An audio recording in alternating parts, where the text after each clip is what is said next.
Un saludo, mi nombre es Yeldy Rodríguez, soy la vicerrectora académica de Uniminuto Virtual y Distancia. Estoy muy complacida hoy de presentarles en una corta entrevista al doctor Jorge Kuhlemeyer, quien nos acompaña desde la provincia de Jujuy, Argentina. Gracias al intercambio que se hace en el Programa Académico Latinoamericano de Intercambio PILA, en el cual participa Colombia, México y Argentina. Buenas tardes, Jorge, ¿cómo estás? Buenas tardes, muchas gracias. Muchas gracias por invitarme y permitir participar de todo esto que es Uniminuto. Bueno, estamos muy complacidos de tenerte. Jorge, pues tiene una hoja de vida enorme, unos intercambios maravillosos en términos de investigación y de producción académica científica, arqueólogo, antropólogo, director del doctorado en ciencias de la Universidad de Jujuy, docente de posgrado de diversas universidades de Argentina, de América Latina, con una amplia trayectoria. Bueno, Jorge, gracias por estar en Uniminuto, por estar en estas terrazas. Estamos inaugurando con esta charla este lugar maravilloso que nos ha permitido pues sí, la vida. Hermoso. Jorge, de Jujuy a la Patagonia, en un flash tu vida, ¿cómo sería? Uy, bueno, en realidad yo conocí Jujuy ya habiendo terminado la etapa de formación de mi vida académica. Voy a contar algo que es una anécdota. Yo viví en Europa y pensaba que regiones como Jujuy no existían en Argentina. En aquella época no teníamos mucha comunicación y hay un montón de frutas tropicales en las partes bajas de Jujuy que yo pensaba que no se producían en Argentina. Y tenía amigos colombianos que sí lo manejaban eso, e incluso llegué a casarme alguna vez con una colombiana y bueno, me contaban de las frutas y yo pensaba que eran exóticas para Argentina, pero sí, en Jujuy existen mango y todo eso existe. Bueno, a ver, mi historia empieza con el nacimiento y el nacimiento se da en una maternidad en Buenos Aires que después, en un barrio que se llama Barrio Norte, que es muy céntrico, que al poco tiempo pasó a ser la sede de la Facultad de Ciencias Sociales. En cierta forma yo nací en un aula de la Facultad de Ciencias Sociales de la Universidad de Buenos Aires. A los días de nacer, porque nací ahí sí por cuestiones de seguridad sanitaria, me llevaron al lugar donde estaban viviendo mis padres, que era en el centro del país, en una zona absolutamente rural, donde no había ningún tipo de servicios como puede ser agua potable o electricidad ni nada. Allí pasé los primeros años de la infancia hasta que tuve que ir a la escuela y razón por la cual mis padres se mudaron al pueblo más cercano. Y en ese pueblo existe la tradición, por el tipo de población que había en aquella época, de por la mañana ir a la escuela donde se aprendía castellano y por la tarde ir a la escuela donde se aprendía hebreo. O sea, la doble escolaridad era una cuestión generalizada. Y eso fue así durante la primaria, la secundaria, hasta que llegó el momento de ir a la universidad. Y bueno, mi intención, mi ambición era vivir en ámbitos bien desarrollados desde lo urbanístico, que me alejen del campo por donde me había criado. Y bueno, entonces se tomó la decisión de que estudie en La Plata. La Plata es la capital de la provincia de Buenos Aires, es una ciudad universitaria y allí ingresé a antropología. Antropología en la Facultad de Ciencias Naturales, es decir, había una base en ciencias naturales. Y al año después del ciclo básico común de un año, me orienté hacia la arqueología. Al ser el mayor de 5 hermanos y vivir lejos y en una situación de crisis económica importante, traté de acelerar los estudios lo máximo posible, al punto tal que sin ser un alumno destacado fui el primero en recibirse bueno, y como no había mucha opción en aquel momento en cuanto al desarrollo profesional, emigré a Europa teniendo ciudadanía alemana, dado que mi padre había nacido en Alemania, pero con un pasaje de ida hasta Madrid y sin dinero. ¿Y a qué edad? ¿Qué edad tenía? Tenía 23 años, me había recibido a los 22 años y bueno, a los 23 años fui a la aventura. En aquella época no había forma de comunicarse telefónicamente y no había obviamente correo electrónico ni todas esas cosas que tenemos en la actualidad. Era irse un poco al paraíso, pero a la aventura en el paraíso, un paraíso imaginario, porque se pensaba que ahí era, digamos, la tierra de la leche y la miel, ¿no? Para decirlo en términos bíblicos. Pero bien, entonces de alguna forma fui llegando hasta Alemania haciendo autostop a través de gente que no conocía, parando en esas casas. ¿Y el idioma? ¿Manejabas francés? El idioma lo manejaba desde chico, el alemán, porque mis abuelos nunca aprendieron a hablar castellano y en casa se hablaba alemán. Al punto tal de, una vez que estuve en la universidad en Alemania, me dijeron que no necesitaba estudiar el idioma, lo cual fue una ventaja. Y después, bueno, a través de conocidos comunes, un profesor alemán con el cual yo había trabajado en Uruguay, en un rescate arqueológico en un lugar que se llama Salto Grande. Bueno, llegué ahí, obviamente que sin avisar, 2 o 3 años después de habernos visto la primera vez. O sea, eran, digamos, condiciones muy especiales. Bueno, a través de esa gente conocida fui a una ciudad que se llama Colonia. Colonia es muy célebre por la catedral. Colonia es por haber sido una colonia de los romanos 2000 años atrás. Bueno, y ahí empecé a hacer arqueología prehistórica. Y bueno, participé de excavaciones del Paleolítico en distintos lugares del centro oeste alemán. Organicé para los compañeros estudiantes alemanes y para los profesores una excursión a distintos sitios arqueológicos prehistóricos como cuevas de arte rupestre en España y en Francia, dado que yo manejaba el idioma. Y una vez concretado eso, me sugirió el profesor alemán que me dirigía que haga un año de estudios en Burdeos, en Francia, con un profesor que en arqueología prehistórica era una referencia principalísima para cuando nosotros estudiábamos en Argentina. Era un profesor muy conocido y en general todo ese equipo. Y bueno, acepté, hice un diploma ahí en Francia, en Burdeos, y volví a Alemania, donde empecé con estudios destinados a hacer el doctorado.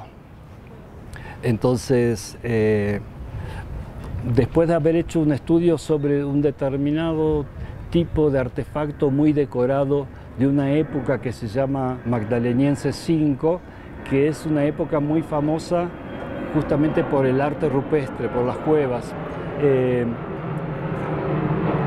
Me dediqué a dirigir una excavación en un sitio que tiene una secuencia del último 1.000.000 de años, una secuencia estratigráfica. Esa secuencia estratigráfica, que incluye los restos más antiguos de hace 1.000.000 de años hasta prácticamente el presente, incluye 12 depósitos de épocas de glaciaciones y sus correspondientes interglaciares. A su vez, cada uno de esos depósitos tiene un montón de eventos ambientales, paisajísticos, que era importante registrar. Al interior de lo que es esa secuencia se descubrió un hacha de mano y a partir de eso se hicieron excavaciones en un nivel de un periodo interglacial de clima cálido y húmedo, donde después descubrimos que había presencia de elefantes de los bosques, que es una especie de elefantes que existió en Europa hasta hace 70.000 años, que es mucho más grandes que los africanos y más aún que los asiáticos actuales. Y bueno, sobre eso hice la tesis doctoral. En el interín tuve la suerte de poder dirigir unas excavaciones en un sitio de la época de Neandertal, al finalizar el Paleolítico Medio se llama, hace más o menos 40.000 años, que era en el cráter de un volcán, que tenía una serie de particularidades, pero entre otras que era el sitio a cielo abierto de mayor extensión asociado a Neandertal que se conocía hasta entonces. Estamos hablando geográficamente cerca a Burdeos. Siempre la región próxima al Eifel, o sea, del río Rin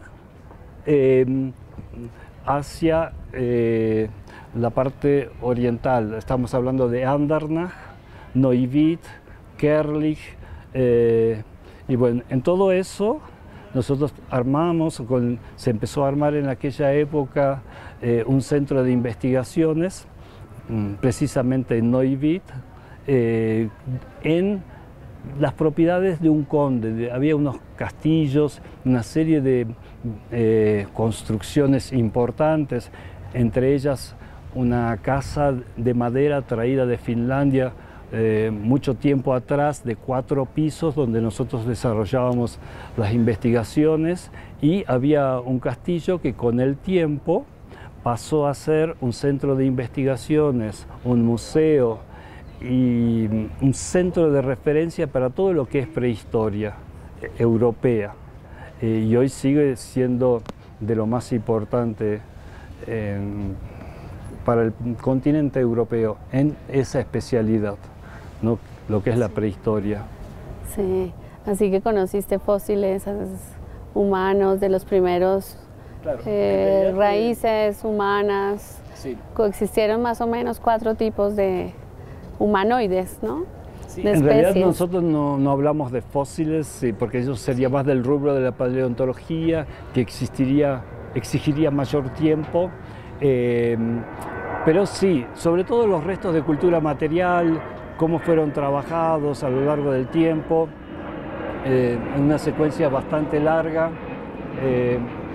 y a trabajar con una metodología donde las ciencias naturales, la geología, arqueología o geoarqueología, la arqueobotánica, especialmente a través de la palinología, la zooarqueología con las distintas especies, es decir, reconstrucción del contexto. Sí. Y bueno, o sea, y trabajar en equipos multidisciplinarios donde cada uno se especializaba en cada uno de esos temas, pero eran especialistas. No todos se especializaban en todos los tiempos arqueológicos, e incluso arqueología, había una serie de disciplinas que correspondían a distintas facultades. No es lo mismo estudiar griegos y romanos o egipcios o chinos que paleolítico. Cada uno tenía su universo donde casi que muy pocos se conocían. Incluso nosotros algo aprendíamos, estudiábamos de neolítico, pero el fuerte nuestro, o sea, neolítico es la época de producción de domesticación plantas y animales y el comienzo de la vida sedentaria. O sea, nuestro fuerte siempre fue el paleolítico. Paleolítico. Ok. ¿Y año? Estamos hablando más o menos de qué año, 80s. Sí, más o menos. Es un intercambio. Cristóbal Colón vino para acá, yo fui para allá. Donde todas las metodologías de investigación pues eran bastante dispendiosas. Sí, y han evolucionado mucho hasta... Lo que pasa es que en los años 60 estos investigadores alemanes y algunos franceses empezaron a desarrollar técnicas de excavación arqueológica que eran de mucha precisión, o sea, la ubicación de cada uno de los hallazgos de manera tridimensional y un registro de forma tal que cada uno de los hallazgos pueda ser tomado de manera independiente y trabajado fuera de la excavación para poder relacionarlos unos con otros y diferenciarlos. Y entonces eso fue un avance muy importante, y además de cómo trabajar los sedimentos, los restos humanos de roedores, de aves. Además que era el boom de la bioquímica y de las técnicas químicas de espectrofotometría, densitometrías, ópticas. Claro. Y luego, ¿cuál era la tecnología de punta en aquel momento, 80s, para este tipo de estudios? En algún momento se empezó con la informática, o sea, durante... Las bases de datos. Sí, en aquella época se empezó con la informática, pero yo creo que la tecnología de punta eran las técnicas de excavación, como, digamos, el amor por el detalle, nos decían. El diablo está escondido en el detalle, que cada detalle era relevante y no descuidar cada detalle, y que cada gramo de tierra estaba muy cargado de información. Entonces, eso fue lo diferente, lo que marcó ese momento de la historia de la investigación, a mi entender, ¿no? El hecho de que... De alguna forma se visionaba lo que venía en los 2000, todas las ómicas, ¿no? Claro. La proteómica de suelo, la lipidómica, la genómica de suelo que hoy se trabaja y que permite comprender de una forma más holística, por decir algo, pues algún problema o lo que uno está investigando. Ha evolucionado mucho y la tecnología ha tenido un gran impacto. Yo le contaba, en aquella época yo no conocía Jujuy, a mí me dieron después para investigar un tema de Jujuy y nos decían que determinados sitios de cazadores-recolectores no existían en todo el noroeste argentino. Y entonces a mí me mandaron un informe de investigación, y sin haber estado jamás en Jujuy, a 15.000 kilómetros de distancia, yo pude ver que en ese lugar donde no en la región, en ese lugar donde yo iba a ir a trabajar, sí existían. Y cuando llegué a ese lugar, efectivamente comprobé que había, en una dimensión como nunca antes había visto, que había sitios de cazadores recolectores en estratigrafía. ¿Cómo lo visionaste? Digamos, era muy simple, con la descripción pormenorizada que hacían los colegas, y por el tipo de secuencia que ellos describían, era obvio que ahí tenía que haber. O sea, yo venía de un sistema de investigación donde muchos manejaban eso. Pero bueno, en general, Europa me permitió aprender eso, conocer prácticamente todos los sitios, los originales de arte rupestre, que hoy en día está prohibido acceder, que es casi imposible acceder. Los conocí todos, los visité prácticamente todos.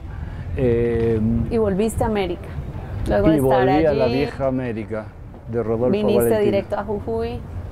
No, primero fui a Tucumán, una universidad Tucumán muy antigua, una universidad que tenía todo un desarrollo especialmente en ciencias naturales, pero con objeto de estudio, con el objeto de investigaciones, estaba en Jujuy, en la frontera con Bolivia. Ahí hay un pequeño pueblo de 200 habitantes, donde antiguamente, en la época de la colonia, hubo un marquesado. Entonces ahí pretendimos hacer un proyecto piloto donde se formen las distintas, o profesionales de las distintas disciplinas que yo les fui mencionando: geoarqueología, arqueozoología, paleobotánica, todo relacionado en el caso nuestro con los últimos 15.000 años, que son los que pueden tener relación con presencia humana, o sea, especialmente lo que es, para decirlo, finipleistocénico y holoceno. Sí. Ver cómo hacer un proyecto piloto en torno a lo que sucedía ahí en cuanto a evolución de clima y paisaje, y obviamente que arqueología. Y bueno, fuimos haciendo excavaciones muy pormenorizadas, fue todo un proyecto de tratar de organizar equipos de investigación. Muy bien, has comprendido la vida en lo que pasó en el pasado, y eso ha sido como un fermento, como diría Jesús Martín Barbero, para lo que va a pasar en el futuro. Has entendido, la vida te ha permitido entender desde la ciencia cómo estudiar el pasado, cómo comprender nuestra historia, y te permite ver también, tener una visión de lo que viene. En esa comprensión de nuestra historia has tenido unos acercamientos y has tenido pues unas disertaciones que tienes escritas. Aquí tenemos el libro de La danza de los diablos, donde ya se cristaliza de alguna forma todo eso que ha pasado, pero pues que en este momento vivimos culturalmente, en nuestra realidad cultural. ¿Qué pasa con la cultura actualmente? ¿Cómo está el patrimonio cultural inmaterial en Latinoamérica? Vamos un poco pasando a ese gran tema que entiendo que también te apasiona, el patrimonio cultural inmaterial. Sí, a mí lo de arqueología, entre otras cosas, me permitió entender lo que es el cambio cultural, el significado del cambio cultural, cómo dimensionar la diversidad a lo largo del tiempo y el espacio. El tema de la diversidad, para mí es importante entenderlo para comprender los distintos procesos y para transmitir eso. O sea, que en el pasado había personas que tenían un montón de sentimientos, necesidades, angustias, alegrías. Eso es lo importante, a mi entender, que puede aportar la arqueología, o lo más destacado. En ese contexto, bueno, ver qué es lo que pasa en materia de patrimonio. Estuvimos aquí en una obra que desarrolla Uniminuto, que es un complejo cultural natural extremadamente que se hace con mucho sacrificio, con mucho empeño, con mucha vocación, con mucha ilusión. Y ahí, bueno, veíamos eso de aplicar, que la tierra habla. O sea, la tierra, si uno ve tierra, bueno, no ve más que tierra, pero tiene una secuencia que tiene una historia, y esa historia es aprender a verla, visualizarla y desarrollar ese relato. Lo mismo con el polen de las plantas. El polen nos ayuda, es una herramienta para conocer qué es lo que fue ocurriendo con el paisaje, con las especies, el clima, la diversidad, y con el impacto antrópico, con los cultivos a lo largo del tiempo. Entonces, el poder hacer hablar aquello que parece que inerte y demás. Y en eso, lo que tiene de bueno nuestra Sudamérica es que tenemos mucho para hacer, mucho para crecer, y se torna un campo muy fértil, infinito, atractivo. Todo esto de investigación, de crecer, uno siente que está aportando, pero también desarrollando ejercicios que van desde lo lúdico, o sea, el investigar es vocación, pero también encierra mucho de juego, un juego creativo y productivo. Sí, esa historia nos lleva a ir sumando la humanidad, nuestros patrimonios culturales, pues que hemos tenido en las diferentes épocas, claro, que tenemos. Y América Latina pues es una suma y es una suma bastante diversa de todo lo que ha sucedido con nuestros encuentros genéticos, culturales, pues claro. de todo lo que tenemos de asiáticos, de africanos, de europeos, claro. Nuestra raíz indígena, ¿sí? Sí. Y esto hace que tengamos tal riqueza que nos permita siempre estarnos preguntando cuál es nuestra identidad, cuál es la identidad de América Latina, la identidad cultural. Nosotros tenemos una uniformización en lo tecnológico cada vez que es creciente. Los ciclos de vida de las tecnologías se van acortando cada vez más y eso es a nivel global. Y eso son elementos, son factores determinantes en cuanto a la identidad. Pero tenemos la diversidad cultural que en algunos aspectos se va marcando cada vez más. Y tenemos una serie de fenómenos como el énfasis en neoidentidades, como dice Hobsbawm, la invención de la tradición. Hay un montón de factores que hacen que América Latina, Sudamérica sean un continente muy rico, muy diverso y muy especial. Pero bueno, tenemos que ver que lo único constante es el cambio y que la identidad es algo que se construye permanentemente, que no es algo que se pueda recuperar, que la identidad es lo que somos. Y el estudio del pasado ayuda a quitarle razonabilidad a todo tipo de confrontación entre los distintos grupos, que no hay motivos para creerse mejores que otros, y ese es uno de los aportes. A mí me llamó la atención al ver su libro La danza de los diablos, el capítulo 3, ¿cómo se titula? Perú y Bolivia y los otros. Entonces son países hermanos pero enemigos íntimos. Y eso resume mucho de lo que pasa en nuestros países latinoamericanos, ¿no? Claro, hubo durante una época, cada uno de nuestros países trató de consolidar la existencia del Estado-Nación con una serie de símbolos, ideas. La identidad se crea, o sea, es lo real a diferencia de lo propio, a diferencia de lo otro, ¿sí? La identidad, por definición, trata de hacer una diferenciación entre lo propio y lo extraño. Y a partir de ahí se trató de profundizar naciones que en muchos casos de Estado nacional que fueron totalmente artificiales.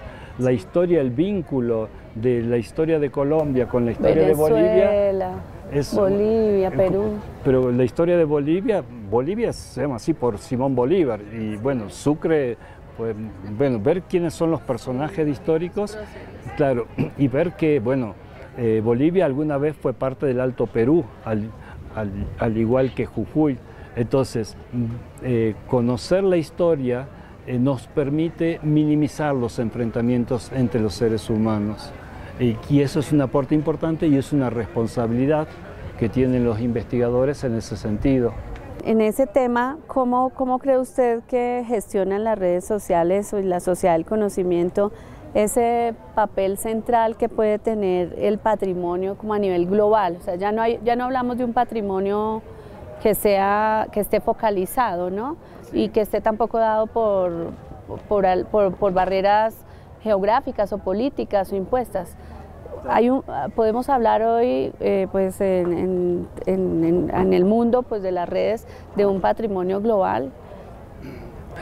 Y en cierta forma en algunos aspectos sí, en otros no, o depende del caso. Las redes sociales se les asignó un protagonismo quizás hace 10 años atrás, con la primavera árabe, con todo eso, que iban a tener un aporte muy importante para la convivencia y la mutua comprensión entre los pueblos y para democratizar los países. Y eso en la práctica aparentemente no sucedió y no se sabe si va a suceder. Pero una de las situaciones de las redes sociales, y lo vemos en el conflicto por la Diablada, pero en muchos otros casos, es que es un escenario, un campo de lucha para los debates. Y es interesante cómo los pertenecientes al Estado-Nación de una de las partes le reprocha a los otros con una serie de adjetivaciones que son muy agresivas muchas veces. Ladrones que se dedican a copiar el patrimonio, o sea, reprochan hechos históricos como puede ser la guerra del Pacífico, o un montón de hechos que reflotan a través de eso, que hablan de una supuesta superioridad de unos sobre otros y de la crueldad del otro. Y todo eso, el campo de batalla, el escenario, son las redes sociales. Y es interesante la participación masiva, popular, a favor de una y otra de las posturas, olvidándose que en muchas situaciones se trata de historias comunes. Alguna vez en este conflicto entre Perú y Bolivia existió la Confederación Peruano-Boliviana, o sea que fue un solo país. Sí. Es decir, es interesante para estudiar y es enorme la responsabilidad de los académicos, del mundo académico y de las autoridades políticas en torno a lo que sucede en las redes sociales, que muchas veces hay intereses, no solamente en este caso, sino en muchos casos, que asusan a la población en una determinada postura. Claro, entonces el patrimonio tiene que ver con la construcción del poder. Hay un uso y también hay un abuso de lo que es el patrimonio. Y es interesante que un tema de conflicto entre dos países sea una danza, ¿no? Es una cosa, es un tema patrimonial, como hay otros elementos que tienen que ver con comidas, bebidas, el equeco, que es un personaje especial, hay instrumentos musicales como el charango, que sí, no, es nuestro, ¿no? O la papa, o sea, todo eso genera conflictos en la actualidad que son conflictos innecesarios y donde el mundo académico, a través de la gestión patrimonial, bien fundada y bien intencionada, tiene una responsabilidad y un protagonismo que puede ser muy, muy positivo para tirar abajo estas rencillas innecesarias. Sí, las redes sociales incluso podrían convertirse en unos entes muy positivos de esa gestión de patrimonio, claro, universalizante, por decirle de alguna forma, claro, o respetuoso con el universo que somos hoy como red también social. Y que finalmente, si pensamos en la danza de los diablos, existen danzas de los diablos de México hacia abajo, pues conozco por lo menos unos 10 lugares donde se hacen danzas de los diablos. Claro, que los diablos no tienen nacionalidad, además si lo vemos a lo largo de... Sí, bueno, es una cosmovisión, ¿no? Un tema ahí entre lo pagano, lo sacro. Sí, lo profano, sí. Sí, lo profano. Casualmente me recuerdo cuando era niña, yo soy de una región central de Colombia, de Boyacá, un departamento céntrico, donde se celebran en todos los pueblitos, en fiestas decembrinas, ahí en las noches salen personajes disfrazados de diablos, claro, y es algo muy, muy típico. Claro. Entonces aquí en Colombia, y si vemos en México, en Ecuador, en todas partes tenemos, en Venezuela también tenemos las danzas de los diablos, entonces finalmente como que es de todos, pero bueno, temas de gestión del patrimonio y del deber que tenemos las universidades en formar, ¿no? en conocer, sí, nuestra historia, conocer nuestro patrimonio inmaterial. Porque, pues, y la potencialidad que tiene una potencialidad muy importante que incide en áreas de la economía, de la cultura, de la educación. Esto de conocer el patrimonio es una herramienta muy atractiva y valiosa para que la gestionen desde las universidades. podemos también de una forma crítica tratar ese tema en cuanto a quién pertenece el patrimonio, quién es el dueño, quién lo gestiona, qué se hace con el patrimonio. En Latinoamérica, en el recorrido que usted tiene conocimiento de universidades que se dediquen al tema, cómo se está tratando de forma seria, qué tanto se ahonda, o realmente se deja en un ámbito arqueológico, sociológico. No, el patrimonio tiene un sinfín de manifestaciones. Todos los bienes culturales pueden ser trabajados a través de la gestión del patrimonio. Hay un proceso de selección que es arbitrario, después se produce una especie de sacralización en el sentido que el público interesado converge, concurre a observar ese bien que arbitrariamente se ha seleccionado para una gestión del patrimonio cultural, pero es muy interesante en general y en el caso particular de Colombia está muy acentuado que las constituciones de nuestros países, en el caso de Colombia la Constitución del 91, señalan taxativamente que el patrimonio cultural de Colombia es gestionado, es del Estado Nacional. Y eso es después refrendado por leyes específicas. Y todos nuestros países dicen eso. Y eso implica una responsabilidad muy importante del Estado, porque implica la necesidad, la obligación de tener una infraestructura física y humana para atender todos esos desafíos que significa una adecuada gestión del patrimonio. Y nuestros estados muchas veces no cumplen con esa responsabilidad que ellos mismos han decidido asumir. ¿Qué hacemos? ¿Qué conoce usted? ¿Qué hacen los gobiernos para salvaguardar el patrimonio?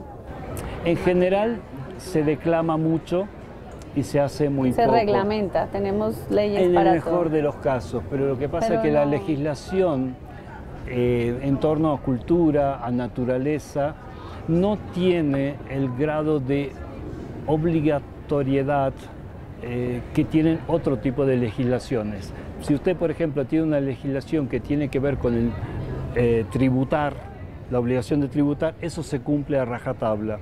En cambio, lo otro, en cuanto a lo que tiene que ver con el bien común, con lo cultural, lo natural, nunca se termina de reglamentar, nunca genera obligaciones, nunca se genera infractores. Es como una legislación light que se hace para declamar que tiene que ver con todo aquello que tiene que ver con el bien común.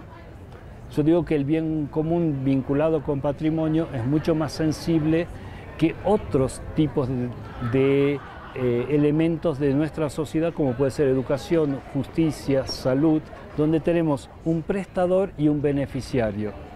Muy claro. Exacto. Un abogado, la justicia o el poder judicial, docentes, alumnos, médicos, salud y demás. En cambio, patrimonio es algo de propiedad mucho más difusa. Por lo tanto, todo lo que hacemos con el bien común, en particular el patrimonio, nos refleja, nos muestra cómo somos como sociedad, cómo estamos funcionando. Por lo tanto, para entender cómo funcionamos como sociedad, una vía posible, como otras, como puede ser cuestiones de género, de violencia y demás, es el patrimonio. Sí. ¿Para dónde va, desde una visión desde un arqueólogo, un antropólogo, para dónde va Latinoamérica? ¿Cómo vislumbra usted un futuro mediano o mediato, próximo, y un futuro ya más lejano en estos temas del patrimonio, de salvaguardar nuestro patrimonio cultural inmaterial, de apropiarnos? ¿Cómo vislumbra usted las cosas? Porque tenemos conflictos, ¿no?, en este momento. Sí. Aunque hay algunos focos de unión también, sí, de los jóvenes, de las nuevas generaciones, de pronto, pues es la esperanza, ¿no?, que todos tenemos. Yo soy, por naturaleza, por mi forma de ser, enfermizamente optimista, disculpe, y creo que el idealismo es un hecho que va a calar cada vez más hondo y que es como una obligación nuestra como humanos. Y por otro lado, a través de mi actividad, de la gestión y demás, veo que más allá de las políticas públicas, el vínculo que vamos tejiendo con colegas, alumnos de otras universidades, de otros países, va mucho más allá de lo que coyunturalmente decidan las políticas públicas. Es decir, el vínculo, por ejemplo, entre la Universidad Nacional de Jujuy, a la cual pertenezco, y con Uniminuto, va a ser mucho más fuerte, se fortalece de la misma forma como lo estamos haciendo con otras universidades, a través de vínculos personales, sí, y más allá de los presupuestos públicos. Sí, más allá del papel.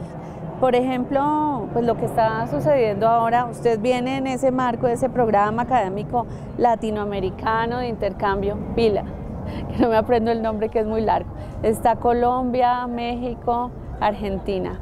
Y la idea es esa, que las redes, que se formen redes y que independiente de los temas que estén en el papel o en la legislación, existan redes humanas que trabajen prioritariamente por el rescate de nuestros valores y de nuestra cultura. Claro, yo he tenido oportunidad, la suerte de poder contactarme con distintos grupos de investigación y de docencia acá.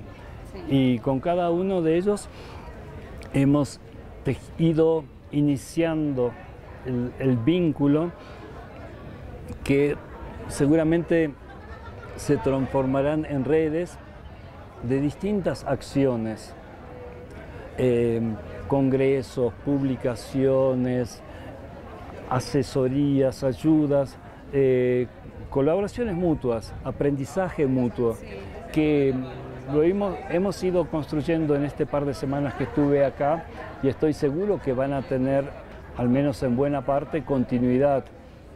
Entonces, y ahí no hay ningún programa de gobierno o binacional o nada, no, simplemente vamos decidiendo investigadores, que vamos a cooperar y no hay una idea, bueno, habrá recursos materiales, no, lo vamos a hacer. Vamos a conseguirlos. Eso es lo de menos, lo prioritario es que tengamos la voluntad y la decisión. Sí, lo más importante, que queramos hacer. ¿Y por qué se hace eso? Por un cariño mutuo, por las ganas de estar juntos, de estar cerca. Sí, usted mencionaba algo en una reunión que tuvimos estos días sobre una red de universidades o la investigación que está haciendo acerca de una red de universidades que trabajan por los menos favorecidos o no tanto por los menos favorecidos, así no lo mencionó usted, si no, mal no me acuerdo, es el impacto que tiene la universidad, claro, en Latinoamérica, el impacto social real que tiene la universidad. Sí. ¿Cómo ve ese aspecto usted desde su mirada? Uniminuto tiene un impacto excepcional, es impresionante el desarrollo, el crecimiento en el territorio. Hay pocas empresas que tengan más de 8.000 personas asalariadas trabajando para ellos, pero el desarrollo territorial, el impacto que tiene en lo social, educativo, económico, cultural, o sea, es enorme y eso en los rankings de las universidades no aparece. O sea, y sin embargo, en muchos aspectos es importantísimo. Imagínense lo que significa para cada uno de los alumnos de Uniminuto poder acceder a la universidad, lo que significa la posibilidad de superación, lo que significa para la familia. Es importantísimo el rol que tiene Uniminuto. En los rankings de las universidades se mide de acuerdo a otros factores que quizás no sean tan relevantes. Y entonces empezar a trabajar desde esa perspectiva, como la importancia en un sinfín de aspectos que significa la institución universitaria para el territorio de influencia, que en el caso de Uniminuto es toda Colombia. Nosotros trabajamos más que nada, especialmente en ámbitos provinciales. Pero bueno, eso es lo que queremos estudiar y bueno, que no sea la participación en revistas indexadas, más allá que pueda ser uno de los objetivos, o la cantidad de premios Nobel que tenga cada una de las universidades, sino que hay otros factores que son relevantes al momento de analizar el protagonismo de una universidad. Sí, que son aspectos fundamentales en el desarrollo de países como los nuestros. Claro. Aquí hemos tenido un fenómeno que viene pasando pues en Colombia, la formación de doctores que se hace interna o externamente, y que la mayoría de doctores no se quedan en Colombia, se van o se forman afuera y se quedan afuera, entonces no retornan aquellas personas, aquellos investigadores a traer pues... Nuestras universidades tienen que tener políticas específicas para eso, ver su capital humano, cómo hace para aprovecharlo y para que crezca como parte de la institución, parte de la sociedad, se incorpore y produzca en función de ese lugar, lo cual no implica el no intercambiar, sino todo lo contrario, implica intercambiar con otras universidades, con otros países,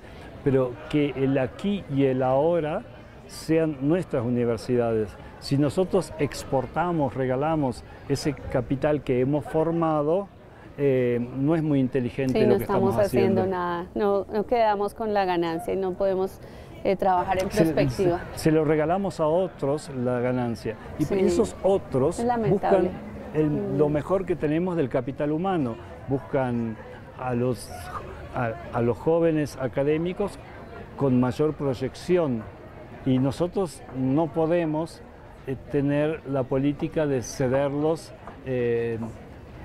No se trata de manejar a la gente, sino que esa gente tenga un horizonte que ellos consideren como venturoso desde su lugar, donde están, ¿sí? Y bueno. Y que aporten. Claro. Bueno, pues sea esas palabras últimas también una invitación para que nuestros jóvenes de Uniminuto que están estudiando, que se están formando, proyecten su vida en el servicio, pues ojalá viajen y tengan contactos internacionales, y como nos cuenta su historia, la historia de vida del doctor Jorge lo refleja, tengan la posibilidad de conocer, pero ojalá de volver y de trabajar por nuestro país, por rescatar nuestra cultura, nuestro patrimonio social, cultural, inmaterial. Jorge, muchísimas gracias por estar acá, por tu visita, por tus aportes, por la calidez humana que nos has dado en este tiempo. Esperamos tenerte de vuelta, esperamos también ir.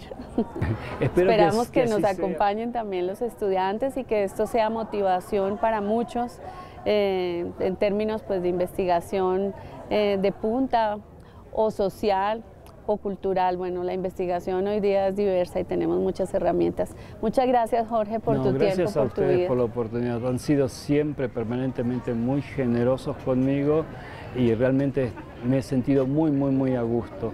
Muchas gracias. Muchas gracias, Jorge. Muy amable por este momento. Gracias.